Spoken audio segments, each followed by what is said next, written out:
Blessed Sunday sa ating lahat. Kung nasaan man kayo, dito kayo sa Malaysia, diyan kayo sa Pilipinas, or sa iba-ibang parte ng mundo, o mga overseas Filipino workers. Blessed Sunday sa ating lahat. Apamacham, kumusta kayo po? How are you? And nandito po si Nick Talk, The Real Talk with Nico. Nandito na naman tayo. Today is October 26 na. October 26, Sunday na Sunday. And relax day tayo, no? Family day tayo ngayon. Family day natin ngayon. Tuloy pa rin ang sigaw ng mga Filipino, hindi lang dyan pa sa Pilipinas, but dito din sa Malaysia at sa mga ibang Filipino sa ibang nasyon. Ang sigaw natin, ikulong ang mga corrupt dyan sa Pilipinas.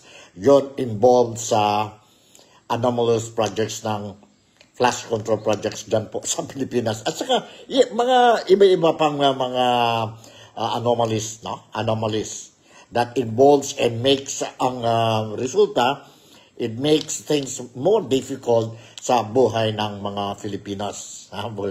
But today, Sunday ngayon, so relax lang tayo po, no? Relax lang tayo. Let's not sabihin natin huwag natin magalit po. Relax tayo ngayon kasi Sunday na Sunday ngayon and it is a religious day. Para those mga Kristiyano, those who are embracing the Roman Catholic faith. So Sunday ngayon, relax lang, cool down lang tayo ngayon. Cool down lang tayo. So what we are going to discuss today dito po sa programa natin, Nick Talk, The Real Talk with Nico, is ito pa rin. Yes. Let's talk about ano kaya, no? Ilan kaya sila? Kung sakali, dumating na ang araw na ma-indict na, ang mga criminal cases will be charged na sa korte. Ito ang mga tao involved sa corruption dyan po sa Pilipinas. Ang mga tao, sabihin natin, because the names were mentioned, mga lawmakers natin, mga senador, mga congressmen, government officials, at saka mga contractors natin po. Ano kaya po? Ano kaya, what will be, while they are indicted and waiting for their, sabihin natin, ang hearings nila po, saan kaya sila? Sa Pasig City Jail ba? Diyan ba sa Krame? Or diyan ba sa House of Representatives? Or diyan po pa sa Senado? In the meantime, they will be kept there or ano? Ano kaya po? What do you think? And kung sakali, they will, may kaso na sila, no? And ongoing na ang hearing o nag-umpisa na ang hearing nila. Anong klaseng facilities that they will be kept? No? Maganda ba ang facility na jail facilities na nila o hindi? But ngayon, let's talk about ang mga facilities. Jail facilities, itong mga tao. And we are not only talking about 1, 2, 300, 500, no? Kung totoo talaga ito po, no? If tuloy talaga ang investigation. Because this is a widespread corruption carried out by irresponsible, greedy people. So we are not only talking about 1, 2, 3, 500 people to be convicted or to be jailed while ongoing ang kaso nila. It will take, because it's nationwide, palagay ko po, ang kaso nila po, the way how the things are moving sa Pilipinas, ang justice system natin po, sa Ombudsman, sa Sandigabayan, sa Supreme Court po, ang dami tayong deadlock. So how long will it take? 1, 2, 3 years? Just imagine, I'll give you a very good example. Ang PDAF, no? Pork barrel case nila Enrile, or former Senator Enrile po. Lumabas lang po ang desisyon just recently. Acquitted sila, si Enrile, si Madam Gigi Reyes, si Napoles, after a decade, after 10 years po. Then lumabas na ang desisyon na acquitted sila. So, it's not a joke when we talk about itong big bulk talaga ito. Marami talaga ito, no? So, mayroon ba ready na tayo ang fasilidad, jail facilities, para sa mga tao po involved dito po? Baskin, focus lang tayo yun sa flood control projects. Focus lang tayo dyan po. Huwag na sa mga iba-ibang kaso. Marami yan talaga tao po. 1,000, 2,000, 3,000 siguro po. Involved dyan po sa corruption. So, anong klaseng facilities that ang gobyerno will prepare to house itong mga suspected? Hindi pa, they're just suspected lang, no? Kasi they are not yet found guilty by the court beyond reasonable doubt. Hindi pa sila guilty. But hindi din pwede sila house arrest lang, or they will just, during the hearing, they will attend the hearing po. Pero sa labas sila, hindi din pwede po. Kasi ang mga kaso nila, kung sakali, plunder, malversation. Ibig sabihin yan po, no bail yun po. Diretso yun sa kulungan. But ready na ba tayo? Ang gobyerno natin, ready na ba? To give very good facilities? Or, siguro, crowded ang mga jails natin sa Pilipinas. No? So, the government will put them there. Together with the other convicted criminals.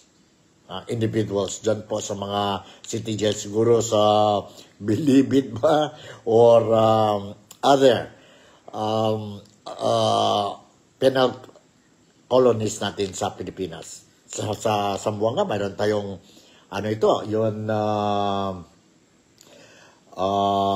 penal court, farm, no? Mayroon tayo. Sa Palawan, mayroon din tayo. At saka sa iba-ibang mga probinsya sa Pilipinas, mayroon din tayo po. But, is it, sabihin natin, enough to cater this additional, sabihin natin, inmates? Inmates. So, but anyway, today, let's talk about this issue po. Mga kababayan ko dito sa Sabah, mag-usap-usap tayo tungkol ito po. Itong issue, ang jail facilities ng mga people involved dito po sa flood control project. Anomalous, very big scandal. Anomalous flood control projects dealings, no? Discovered dyan po sa Pilipinas. In fact, this is the biggest in the history of the Philippines po when we talk about corruption scandal. Corruption scandal.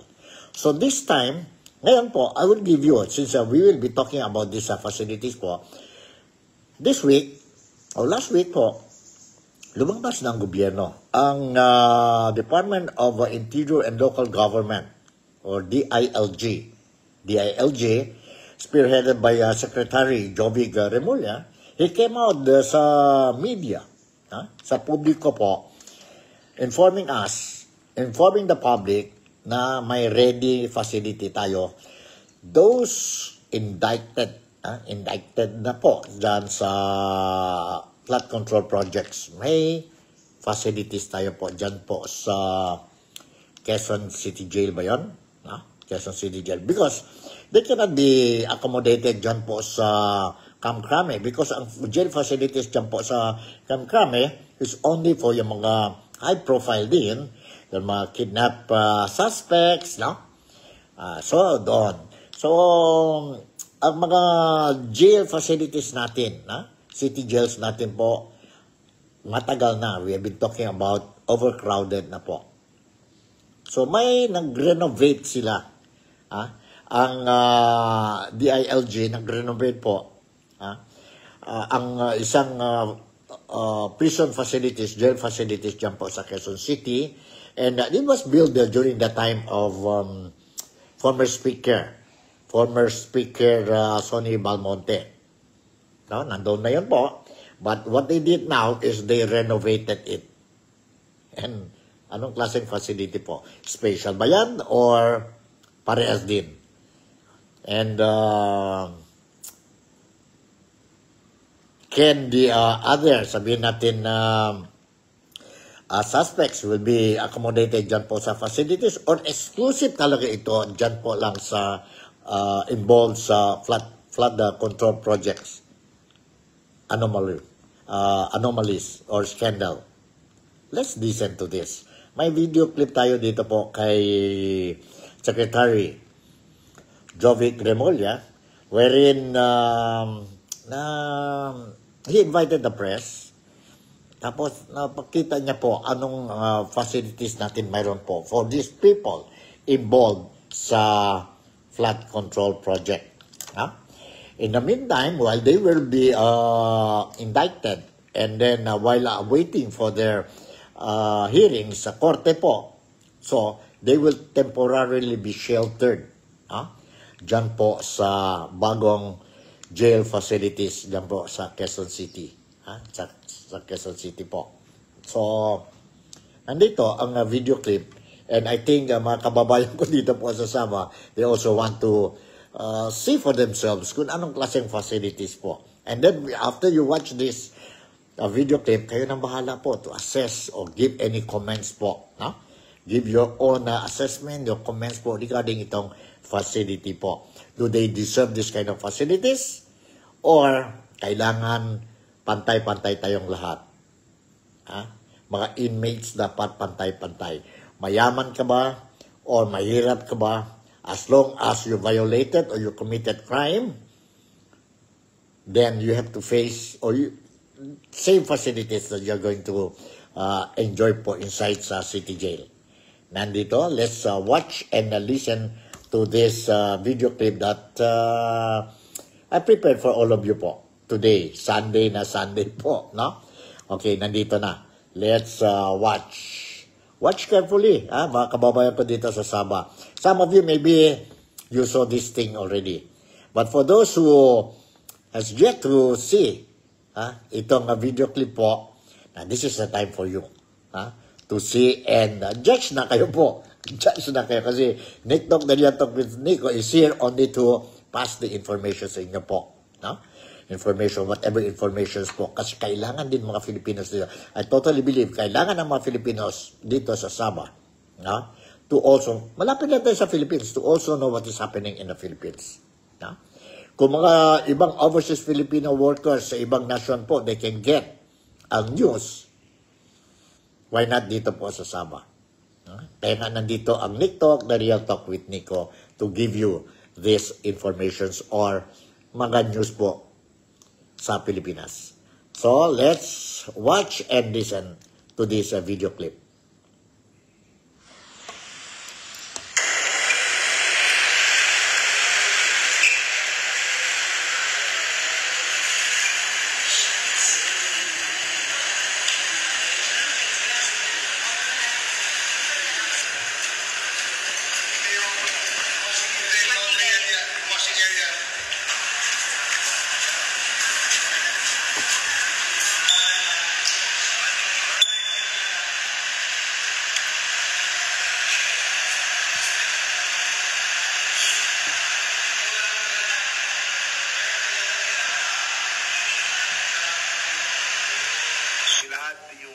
ng DGNP na nasa ilalim po ng Kagawaran ng Interior. Ayon po sa nakita ko sa TV at sa mga dokumentong minahad ng mga Senate hearings at House hearings, ay ina-assume namin, we assume that the first round of the indictments will come in the next 3 weeks. However, I have no personal knowledge of what the Ombudsman is doing. Hindi namin pwede pag-usapan yan. Pero base lang sa narinig ko ng kita ko, mabibigat na ang ebidensya na pinakita ng Senado. The court has the jurisdiction kung saan pwede ikulong ang mga accused. Hindi po kami ang magsasabi kung saan sila ilalagay. Pero ayon sa batas, kung sa Sandigan Bayan ang venue, ay ito na ang pinakamalapit na DGNP facility. Ang Camp Crame po ay hindi na namin gagamitin para sa indictments na to. Ito na po ang nakikita namin available. Pero gusto ko pong isahan, hindi po namin pinapangunahan ng Sandigan Bayan. Sila pong may discretion kung saan po ikukulong. Ang mga indictees po ay mga indicted ay pwede silang mag-petition kung sila pwede ikulong. Pero sa ngayon, ito na po ang pinakamalapit at pinaka-convenient para sa Sandigan Bayan. Sa aking palagay, at kakaruin ko lang sa aking palagay, aabot hanggang 2 tao ang masasama dito sa kaso ng floodgate scandal. Gusto kong pakita na handa ang BGMP, na handa ang facilities, na hindi kami aatras sa obligasyon namin para gampanan ang katungkulan namin bilang sa in charge na lahat ng mga kulungan dito sa buong Pilipinas. Ang facilities po na to ay 10 to a room, 1 bathroom, 1 shower, and 1 toilet. Ang facilities po nito ay purified ng drinking water. Meron silang area for exercise at may area sila para maarawan. Ang rules po ay 5 times a week pwede sila dala ng pagkain. Monday at Friday ay bawal po. Ang pwede pong dalhin dito ay luto na, hindi po pwede magluto dito. Ang meron pong quarters dito para mag-confer sila sa mga abogado nila. Maglalagay po kami ng 10 kwarto, 10 cubicles, kung saan sila pwede mag-usap at private conversations. The rules of the jail will apply to the rich and to the poor the same. There will be no cell phones. There will be no computers. There will be no communication gadgets, no laptops, no tablets, no forms of communication other than the landline which is available at request from the warden. So, wala na pong, ang hinahanda po namin ay regular jail cell. Kung ang nagnanakaw ng 100 piso sa SM, na nagnanakaw at nag-shoplift ng lotion, ay dito kinukulong.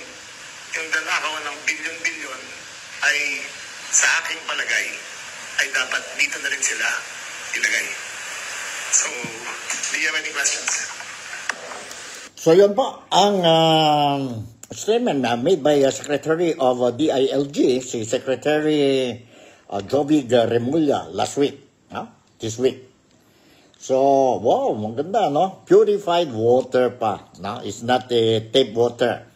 Hindi simple po ang tubig ng mga inmates dyan po sa bagong jail facilities for yung mga indicted personalities or people sa flood control projects po. And hindi crowded, no? Maganda din, no? Hindi mainit kasi sa isang cubicle, mayroon lang 3 or 10 tao lang po, no? So, mobility-wise nila, maganda po, no? Hindi kagaya. Ngayon, if you go sa regular city jails natin po, krem na krem ang mga inmates doon po.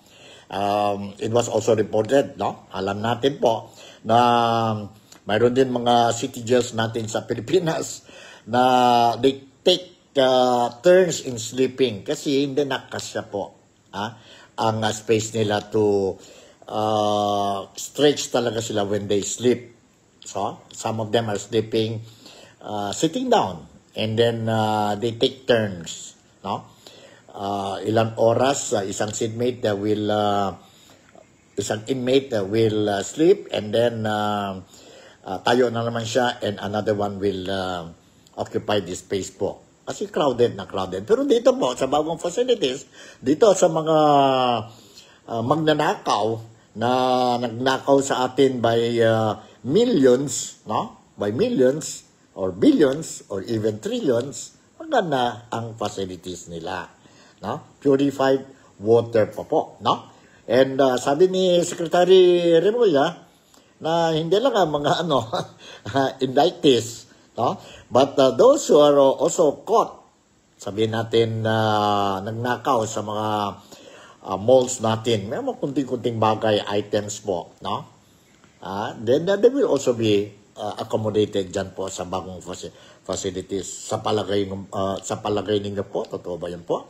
Sa ngayon, if you look at the situation, ito mga Filipinos, mga mahirap na Filipinos, nagnakaw sila sa sabihin natin na malls o sa mga tindahan po. I'm not saying that okay magnakaw, no? It's a crime and they should be punished, no?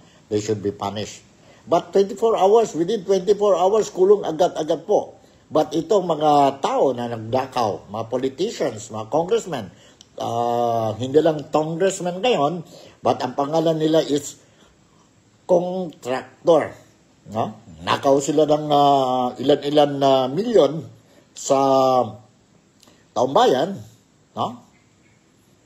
And matagal talaga ang proseso because we have to follow the system ng gobyerno. Ganon yun po. So, ito, ang latest natin tungkol sa jail term, sa bagong facilities natin. And tingnan ko po, siguro kulang yan po I gave you ang facilities. Okay, let me show you another video po. Ang facilities ng bagong jail facilities dyan po ngayon sa Pilipinas para sa mga involved sa flood control projects anomalous deals. No? While waiting for their hearing, dyan muna sila. Nandito po. Let's watch again itong facilities.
Yun po, nakita natin. Nakita ninyo po ang facilities. Double deck pa, may cushion pa sila. Hindi kagaya sa ordinary city jail. Petate o katon na lang maglagay ang mga inmates to sleep. No? At saka crowded na crowded sila doon. Pero dito po, dito, maganda talaga po. Maganda talaga. I'm not saying na hindi dapat ganyan. In fact, saludo ako sa Department of Interior and local government, no? At least mayroon tayo this kind of facility, no? This kind of facilities po. Maganda yun po. There I appreciate, I salute ang initiative ng gobyerno natin po giving this kind of facilities. Pero sana lang, ang intention ko po, sana lang po, kaya pala tayo magbigay this kind of facilities, sana lang po, hindi selective.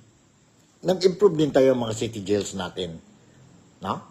Mga ibang city jails natin po. Because ang mga inmates, parehas ding tao po. Pilipino din sila po. No? Ang diferensya lang dyan is, mga mahirap sila. At dito, sa bago facilities, mga mayaman sila. No? Yan po ang diferensya. So sana lang pantay-pantay tayo po para wala tayong problema. Wala tayong problema.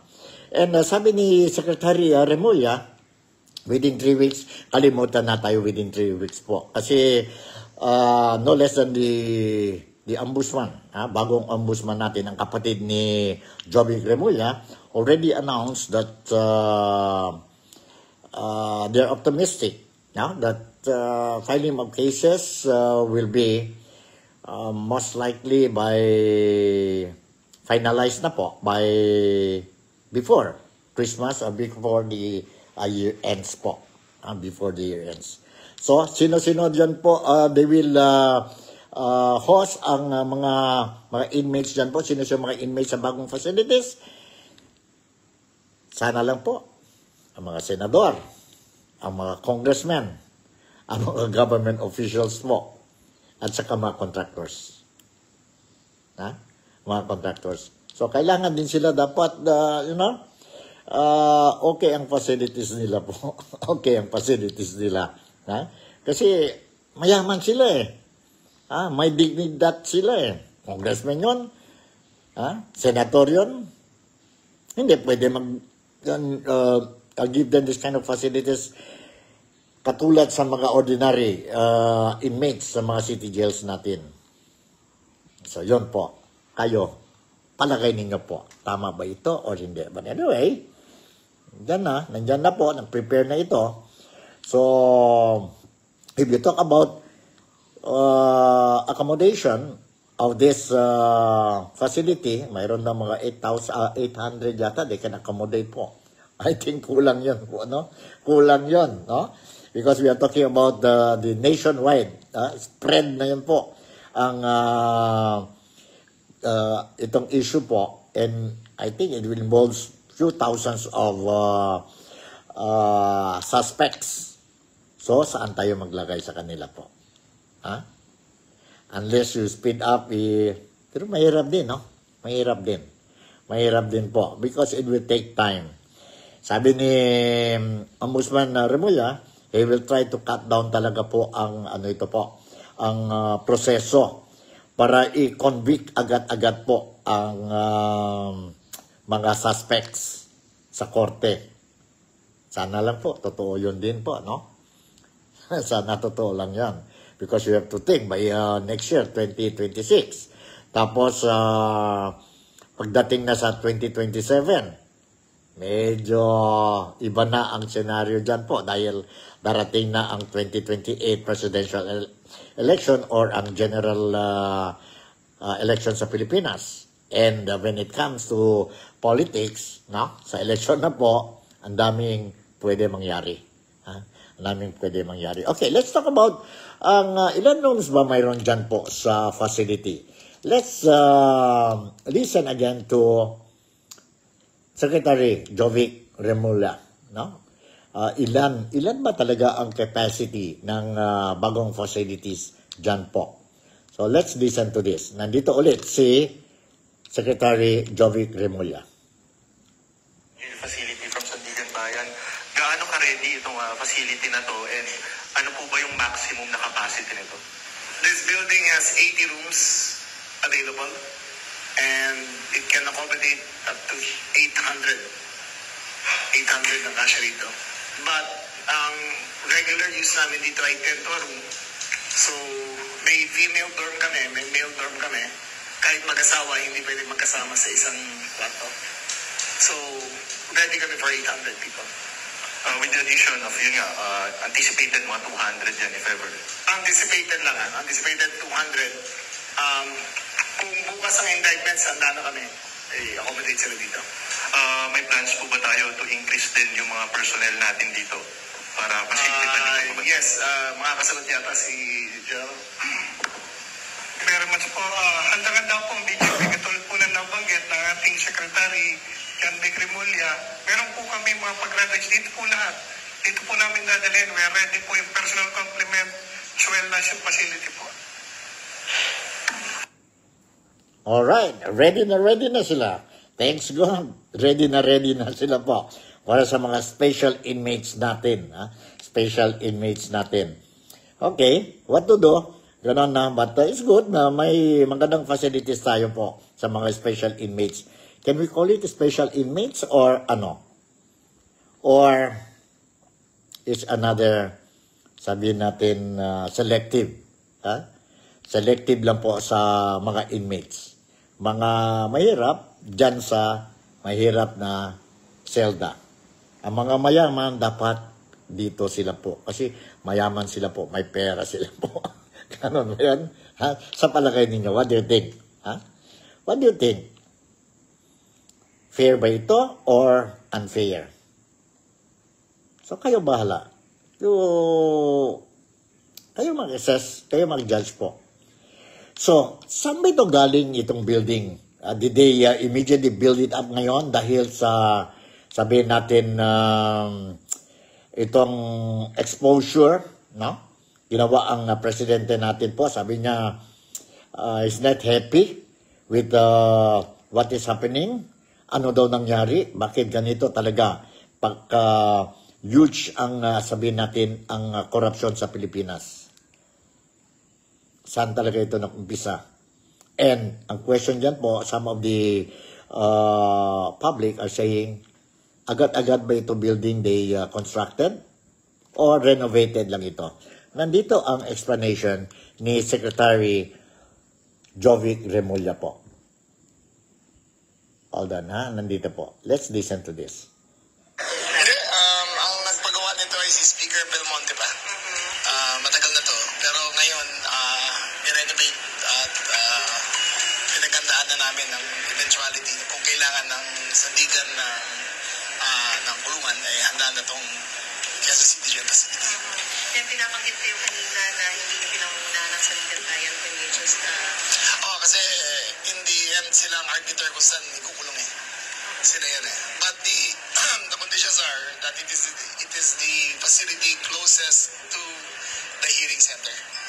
Because the Sandigan Bayan is mga 10 kilometro lang mula dito So ito na ang pinakamalapit para doon.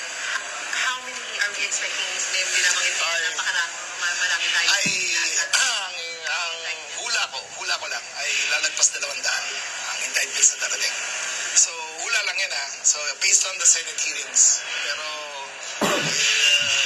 ang makakapagsabi lang dyan ay ang Sandigan Bayan kung sino ang ma-indict.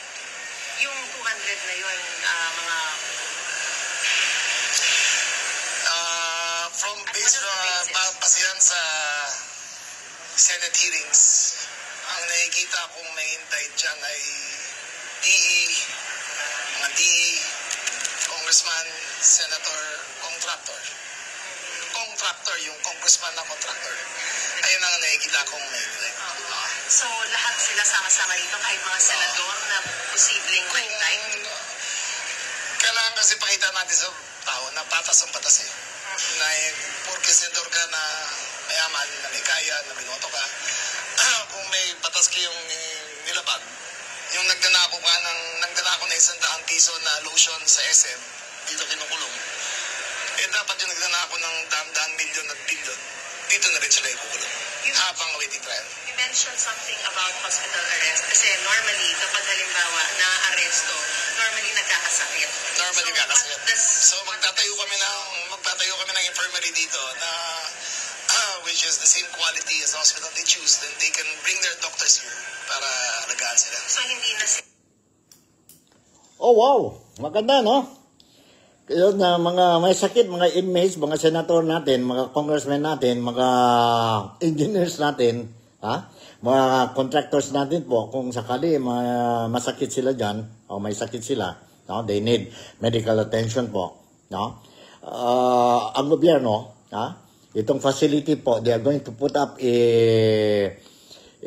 infirmary, no? And infirmary dyan, na parehas din, sabi ni Jovic Remulla, na parehas din ang facilities yun sa mga preferred hospitals ng mga inmates. Alam mo na mga mayaman, they really want St. Luke or mga expensive ano. So, ganun din pa rin ang facilities sa infirmary nila po. Di maganda. Sana all. No? Sana all. Sana din po, tao din yung mga inmates natin sa mga ordinary city jails po. Ganun din ang facilities. No? Ano ba ang diferensya? Parehas din sila, they committed crime. They violated ang constitution natin, they committed crime. We found guilty, we call them criminals to convict. Parehas din yun, regardless of your position sa society noon. You are a senator, you are a congressman, you are a contractor, billionaire contractor, or whatever. Parehas tao din, Filipinos din yun. Sa ngayon, you look at it, kagaya anong sabi ni Senator Remulla or Secretary Remulla, sabi niya, even ang tubig, tinanin niyo po. Even ang tubig dyan po sa bagong facility, purified pa. Purified pa. No? Samantala, sa ordinary city jail po, tap water lang po sa gripo. No? Sa gripo. At saka ang ang higaan nila po sa regular jail ngayon po, no? You can see ang mga inmates, ginagamit nila yung mga karton na lang po, kung hindi mga petate lang. Pero dito, sa bagong facility po, maganda, no? May mattress pa sila. No? May mattress pa sila. Ventilation, okay. Hindi crowded po sila. No? Special din sila, hindi ba? Dahil, mga natin yan, mga congressmen natin, at saka nagnakaw sila ng malaking amount sa atin.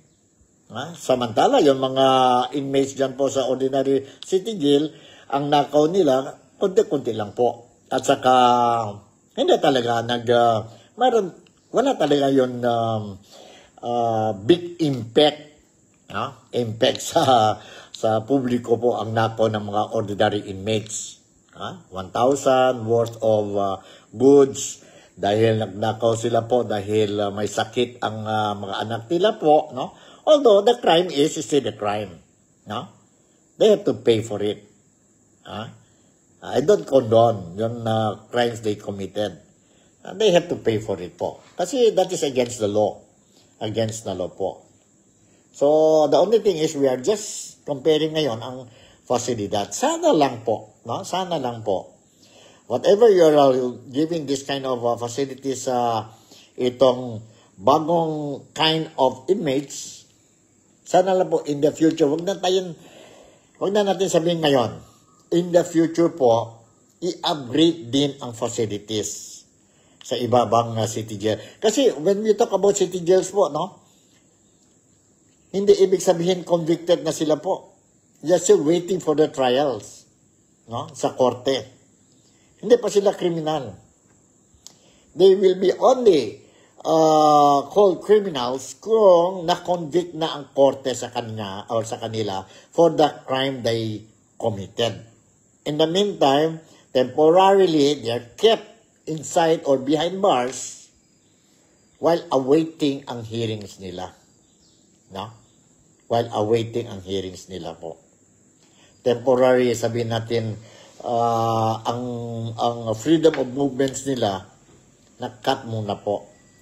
Until the court will decide whether the allegations or the cases that they are confronting, guilty sila beyond reasonable doubt. Beyond reasonable doubt. Alright? So, yan po ang facilities. Now, before I will end this program, I just want to also inform ang mga kababayan ko dito po sa Malaysia, particularly dito sa Sabah, and very specific dito sa Kota Kinabalu, na based on the announcement made by Senator or Senate President Tito Soto, no? Most likely talaga po, the percentage, we are talking about 97-98% po, si Senator Ping Lacson will again head ang Blue Ribbon Committee po, investigating itong flush control projects, mga anomalous deals dyan po sa issue ng flood control projects. So, in the event, he will be the chairman by next month po. Sabi niya, after, I think, ang Congress will resume ang session nila sa November 10. No? And during that first session nila, after the recess, yun undas natin po, Holy Week, All Saints Day po, no? Holidays. So, they are going to discuss and approve or whatever lah, kan? Ang chairmanship to be given to Senator Ping Lacson. Senator Ping Lacson po. So, siya na naman mag-head. And according to Senator Ping Lacson, in the event, he will again chair, no? Chair ang Blue Ribbon Committee. Sabi niya po, ang plano niya is to resume ang hearing on November 14. November 14. Ito talaga ang mga tao, ang mga Filipinos. We are looking forward for the resumption of this Blue Ribbon Committee kasi it is a public hearing, hindi closed door. No? And according to Senator Ping Lacson, may mga bagong witnesses that they are going to invite. Particularly ito si Master Sergeant ba yan? Marine Master Sergeant si Orly Gutesa. No? He will be asked to be present again sa hearing hopefully sa November 14 to extract more information sa kanya po. No? Kasi maganda itong witness. He is the one who said sa hearing, no?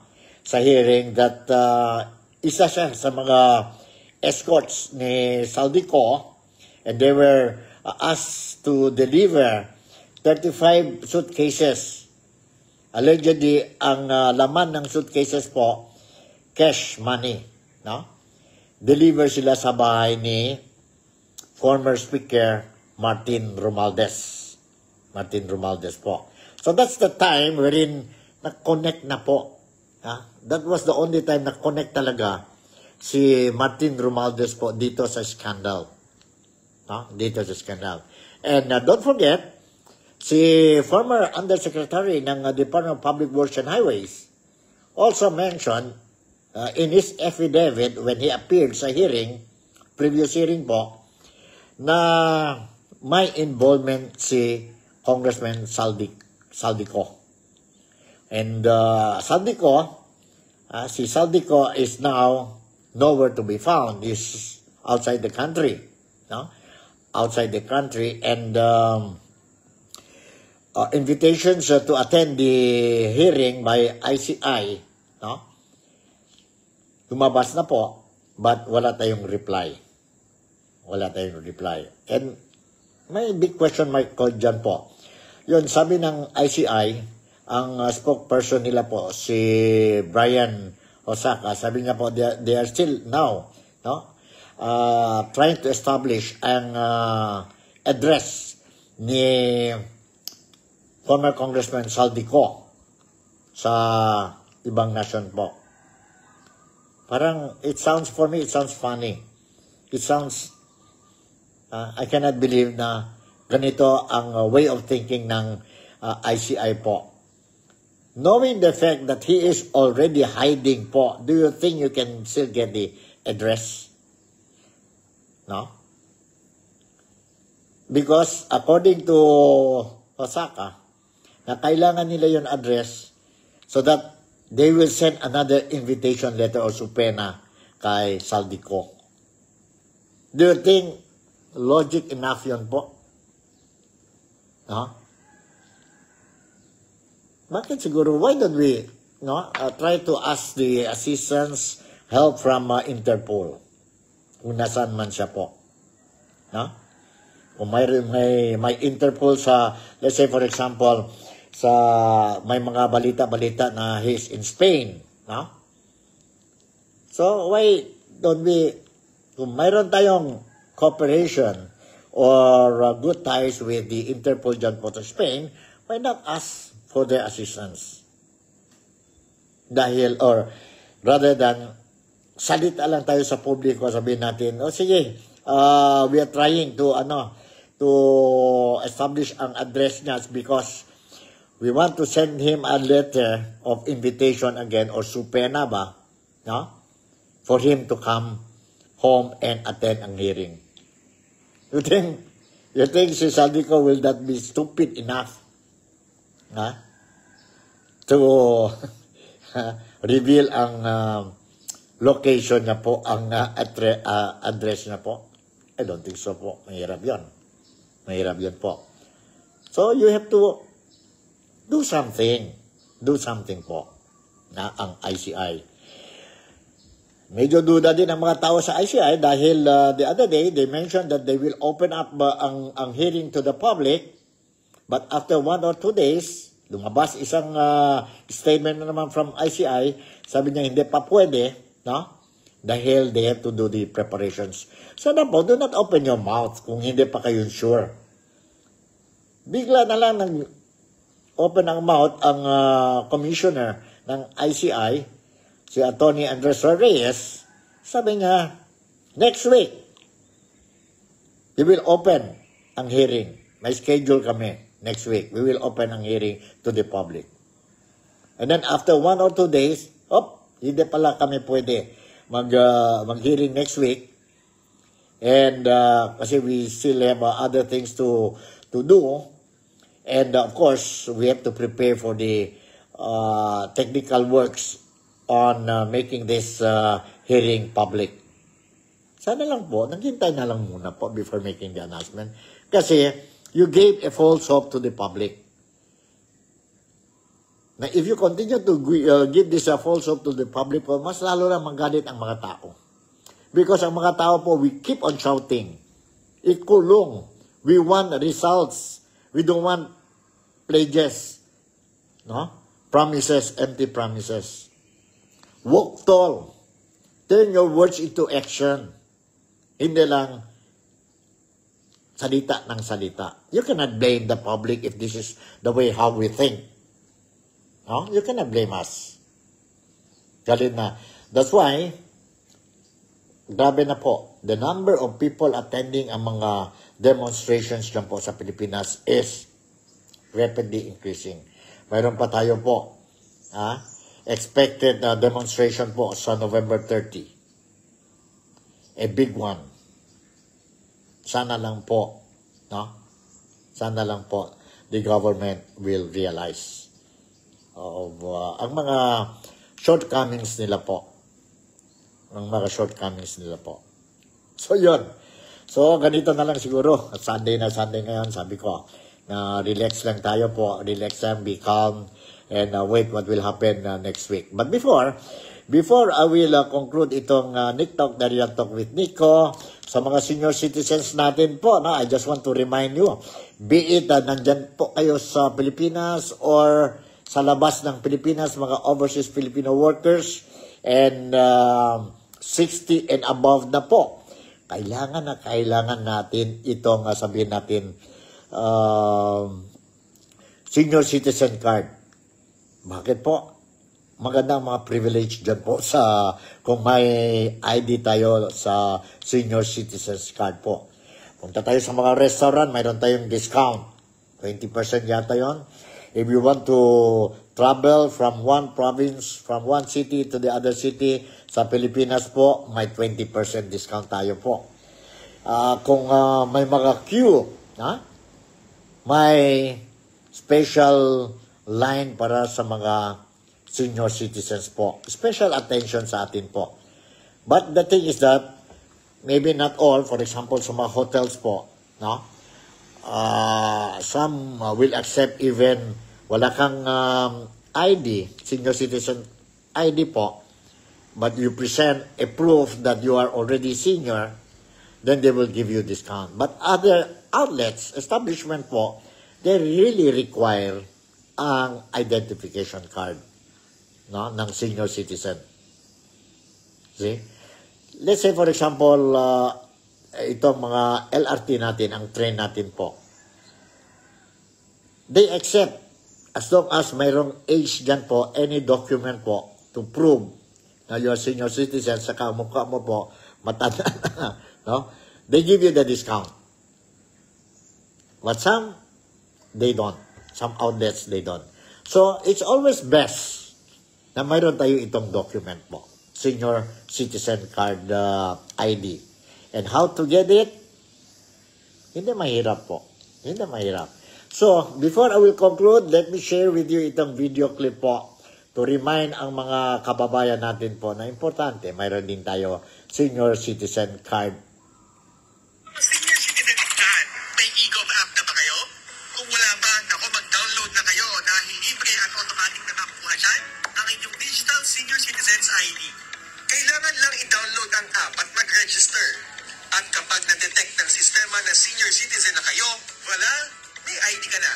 Di na kailangan pumunta at pumila sa Office of Senior Citizens Affairs. Kasi pwede mo na isave ang ID na yan at gamitin sa mga transaksyon. Gaya ng pagbili ng gamot o pag-avail ng discount sa mga kainan. May QR code na rin ito para mas mabilis ang transaksyon. Pareho lang naman ang visa nito sa physical na ID. Pero paano kung naiwan mo o nawala ang physical ID? Mas maganda na may backup ka. Ang problema lang, may mga senior citizens na hindi techy at hirap mag-download ng mga app. Pwede naman kayo tulungan ng mga apo nyo o ng barangay. Sa digital na mundo, walang dapat na iiwan. Kahit bata man o matanda, dapat konektado. Ikaw gusto mo rin bang magkaroon ng digital senior citizens ID? Di bale, kapag nag-60th birthday ka na, automatic na sa cellphone mo na yan. Alright, yan po, no? Punta lang kayo, you download ang Ego apps. And then from there, you can, ito mga Filipinos dito sa Sabah, no? Sa Kota Kinabalu dito sa Malaysia. Punta lang kayo ba? You just download itong apps, Ego apps po. And then nandyan na po. And it will only take few seconds or few minutes po for you to get your senior citizen card po. So, when you go for holidays sa Pilipinas po, may identification card na kayo po and you will be able to enjoy ang mga discounts that the government is giving sa mga senior citizens po. At mayroon pa mga iba-ibang mga facilities that you can kunin sa apps na yun po. Renewal of driving license po, PhilHealth license din nyo po, no? Marami po. So, wag nating kalimutan, especially mga kababayan ko pa dito sa Sabah, sa Kota Kinabalu, ha? Kung may time kayo po, try to register yourself sa senior citizen cards. Sa Ego ba yun? Ego ba yun? Apps. Punta lang kayo po. Nandyan yan. It's very easy. Kung you don't know how to operate, no? Hingi kayo ng tulong na sa mga anak ninyo, sa mga apo ninyo po. I'm sure they know how to, or they will be able to help you po to get ang senior citizen card natin. Huwag natin kalimutan, ito po si Nico Fabian. Once again, would like to say maraming salamat. Sana lang po, maskin paano, I managed to entertain you. I managed to give you some important news regarding sa Pilipinas po, no? Today is October 26. Ingat tayo. And today is a family day. Enjoy tayo ang araw para sa pamilya natin. So with this, I would like to say once again, thank you very much for making me a part of your day today. God bless to each and every one of you. Malaysia, Sabah, the Philippines. Take care. I love you and I'll see you in my next episode. Bye.